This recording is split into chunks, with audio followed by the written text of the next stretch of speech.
Hello everyone, welcome back to our YouTube channel JS Lesson. JS Lesson रे ମୁଁ ଆପଣମାନଙ୍କୁ ଅନେକ ସ୍ୱାଗତ କରୁଛି। ନମ ନମଃ।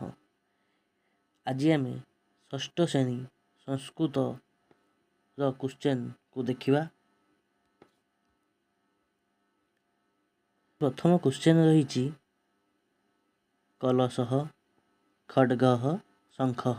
ଠିକ୍ ଅଛି, କଲଶଃ ଖଡ୍ଗଃ ଶଙ୍ଖଃ। ଆଉ କ'ଣ ଦେଇଛି?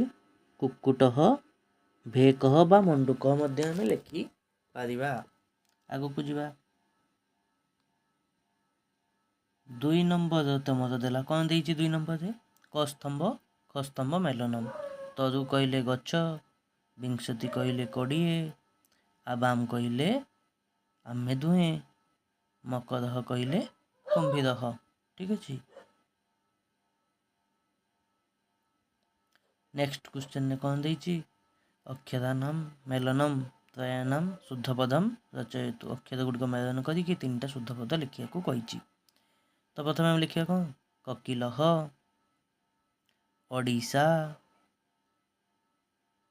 କୁଞ୍ଚିକା, ପତ୍ରମ୍, ଖାଦସି। ଠିକ୍ ଅଛି।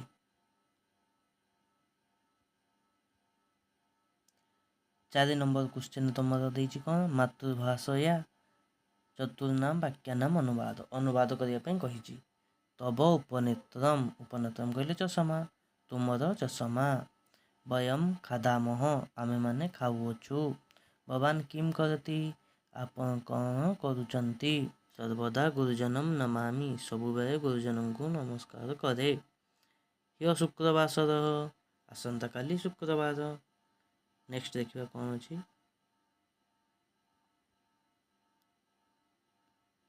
5 ନମ୍ବରରେ ଦେଇଛି ମାତୃଭାଷାୟା ପଞ୍ଚାଭିଃ ବାକ୍ୟୈ, 5ଟା ବାକ୍ୟରେ ସେ ଲେଖିବାକୁ କହିଛି। 2ଟା ଶ୍ଲୋକ ଦେଇଛି। ଦଶକୂପ ସମାବାପି, ଦଶବାପି ସମହ୍ରଦ, ଦଶହ୍ରଦ ସମପୁତ୍ର, ଦଶପୁତ୍ର ସମ ଦ୍ରୁମଃ। ମାନେ ଏଇଟା ଲେଖିପାରିବ। ମାନେ ଅଥବାରେ କ'ଣ ଦେଇଛି?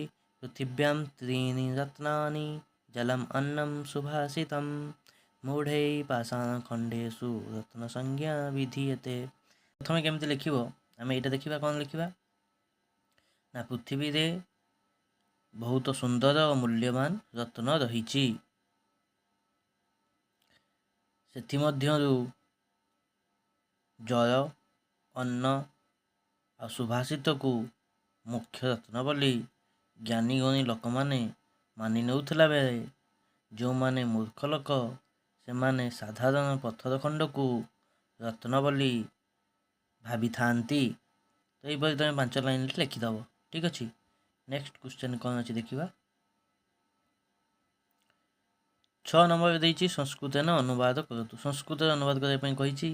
ପଙ୍ଖା ଆମେ ବ୍ୟଜନମ୍ ଲେଖିଦେବା। 4 ଚତ୍ୱାରୀ ଲେଖିବା। ମର କହିଲେ ମମ, ବେକ କହିଲେ ଗ୍ରୀବା, ଉପରେ କହିଲେ ଉପରି। ଠିକ୍ ଅଛି। ଏବେ ଆମେ 7 ନମ୍ବରରେ କ'ଣ ଦେଇଛି? ଦ୍ୱିବଚନରେ ରୂପାଣି ଲିଖନ୍ତୁ। ଏକ ବଚନରେ ଦେଇଛି, ଦ୍ୱିବଚନରେ ଲେଖିବା। କ'ଣ ଦେଇଛି? ହଂସଃ, ତ କ'ଣ ହେବ? ହଂସୌ। ବାଲିକା ବାଲିକେ, ଫଲମ୍ ଫଲେ, ଗଚ୍ଛତି ଗଚ୍ଛତଃ, ଛାତ୍ରଃ ଛାତ୍ରୌ। ଠିକ୍ ଅଛି। ତାପରେ 8 ନମ୍ବରରେ କ'ଣ ଦେଇଛି ଦେଖିବା। 8 ନମ୍ବରରେ ତୁମର ଅଛି ଯଥାର୍ଥମ୍ ଉତ୍ତର ଚିତ୍ତ୍ୱା ଶୂନ୍ୟସ୍ଥାନମ୍ ପୂରୟତ। ଏଇଠି ଭିତରୁ ଆମକୁ ଉତ୍ତର ବାଛିକି ଲେଖିବା ପାଇଁ ପଡ଼ିବ। ଅହମ୍ ପୁସ୍ତକମ୍ କ'ଣ ହେବ? ପଠାମି। ପ୍ରଥମେ ନାର୍ଜିତା ବିଦ୍ୟା, ହରିମ୍ ଡେସ୍ ସର୍ବଦା, ହରିମ୍ ସ୍ମରାମି ସର୍ବଦା। ତ୍ରୀଣି ଡେସ୍ ସନ୍ତି, ପୁଷ୍ପାଣି ସନ୍ତି, ସା ଡେସ୍, ସା ପାଚିକା। ଏକ ବଚନ ଅଛି, ସା ପାଚିକା। ଠିକ୍ ଅଛି। ନେକ୍ସଟ କ୍ୱେଶ୍ଚନ କ'ଣ ଅଛି ଦେଖିବା। 9 ନମ୍ବରରେ ଦେଇଛି ତମର ବାକ୍ୟମ୍ ଗଠନମ୍ କରତୁ। ନମାମି, ଆମେ ସେଇଠୁ ବି ଲେଖିପାରିବା। ହରିମ୍ ନମାମି, ଏଷଃ ଏଷଃ ବାଲକଃ, ମମ ପୁସ୍ତକମ୍, ତାନି ଫଲାନି, ମାତା ଅନ୍ନମ୍ ଦଦାତି, ତବ ଗୃହମ୍। ଠିକ୍ ଅଛି।